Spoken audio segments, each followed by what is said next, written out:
Chris Prophy, musically obsessed. Chris Prophy, musically obsessed with vinyl CDs and cassettes. Chris Prophy, musically obsessed. Oh yeah!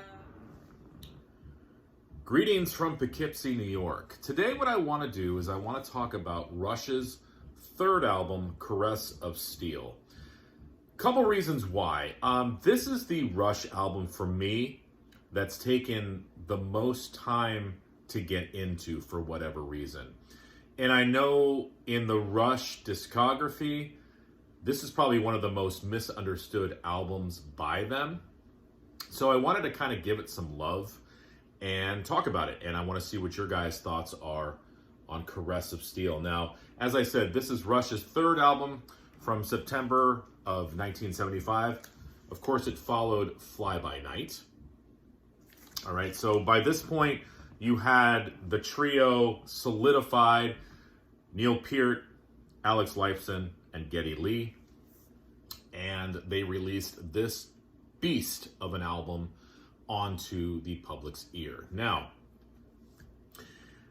the first Rush album was sort of just like in the hard rock vein, sort of like a Led Zeppelin on acid sort of sound. And then Fly By Night continued that, but you started to hear more progressive elements, especially in songs like By Tour and The Snow Dog.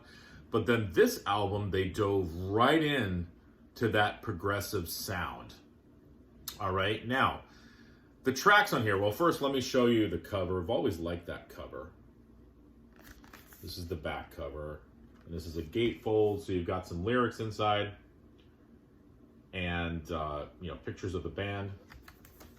Let me walk you through the songs. It opens up with Bastille Day, and that's probably one of the two tunes that most people gravitate towards because it's just a hard rock tune, punches you in the face. It's about the French Revolution, which is pretty cool. And you might not even realize that as you're listening to the songs, because you're like, this song is kicking my ass, but it's definitely got a serious lyrical topic to it. Great opener to the album. Anybody who would listen to Fly By Night, when they put the needle down on Bastille Day, they were like, all right, cool, Rush is continuing with this sound that I like. Next, you've got a strange song that at first listens back in the day, because I've been listening to this album quite a bit, over the years as a Rush fan. I never really liked I Think I'm Going Bald. First of all, the title is strange, and it just doesn't seem like a Rush type of song. But then I was doing some research, and I guess, they wanted it to be a comedic song. Rush had a sense of humor. I don't know if we really heard the sense of humor in the first album in Fly By Night, but it came through in this song, whether you like it or not. It was inspired by Kiss. Rush was touring with Kiss at this point. They were opening for Kiss. They actually really respected and liked what Kiss was doing. So for anybody who doesn't like Kiss but likes Rush, Rush liked Kiss. So if you do the math, if you're a Rush fan, you're also a Kiss fan as well. The song was inspired by Kiss's tune Going Blind. They came out with a song, I Think I'm Going Bald. I like the song now. It's a fun song. It's not supposed to be anything serious. You need to go into it that way. And it's a goofy tune, but Rush could be goofy. And the song it's fun. So I really like it. Again, at first, listens back in the day wasn't my favorite, but I'm really turned on to it now. Plus, I Think I'm Going Bald. Now, next, Lakeside Park. Another great tune. So listeners to this album, they might have been thrown off a little bit by I Think I'm Going Bald, but then they were brought back with Lakeside Park. It's got a radio-friendly guitar riff to it, similar to Fly By Night. Fun song, upbeat, really good tune, radio-friendly. And then Rush takes you on a progressive journey with The Necromancer. The Necromancer End Side 1.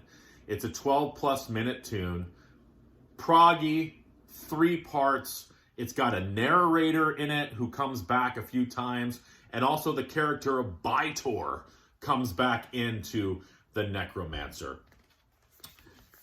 That was one of the songs, I think, where they lost a few people. I don't think critics really knew how to take it. They were confused by it. A lot of critics at this point were saying the album was kind of unfocused. And, I don't know if Rush's fan base was ready for, a couple of these longer progressive tunes. Of course, that's what they would be known for in the future. But Caress of Steel, they were still developing as a band. And, I think some people were confused. A lot of people liked it. But I don't know if the Necromancer was one of those tunes that people were like, all right, I'm going to take 12 minutes of my life and listen to the Necromancer. As I've been spinning this album layly, it's a great song. I mean, definitely you need to pay attention to it. It's not one of those songs that, you're washing dishes to or you put on at a party. It's a journey, but it's still a cool tune. So that was side one. Bastille Day kicks you in the face. I think I'm going bald. Little comedic humor from the band. Lakeside Park, radio-friendly tune. And then the Necromancer, the first of two long progressive tunes. Then, side two opens up and it continues because it's one song on side two. The Fountains of Lamnath. Almost 20 minutes long. 6 parts to this song. One of my favorite parts is Panacea. It's about 3 minutes long. I think it's, let's see. 1, 2, 3. It's the 4th part in the song. It's a mellow singer-songwriter, sort of acoustic guitar sounding song. Great lyrics and great delivery by Geddy. What I like about it is that, a lot of times with Rush, people complain about Geddy's voice being so high and that screeching sound that he has, especially in the early recordings. But on Panacea, he has this, lilting quality to his voice, and the guy can really sing. And, I think he found his voice more as the years progressed, but this kind of shows you where he was headed towards. But The Fountains of Lamnath, again, 20-minute long progressive song, all different styles of music.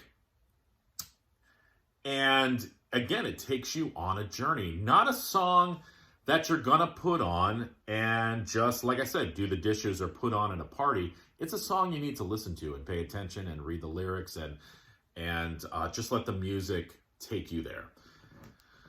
Confusing, though, I think, for a lot of listeners back then, because they were probably used to, hey, I want to hear Fly By Night or I want to hear Bastille Day, but here's another 20-minute long progressive song with 6 parts. We all know the album that followed, 2112. This was just sort of like the harbinger of what was to come.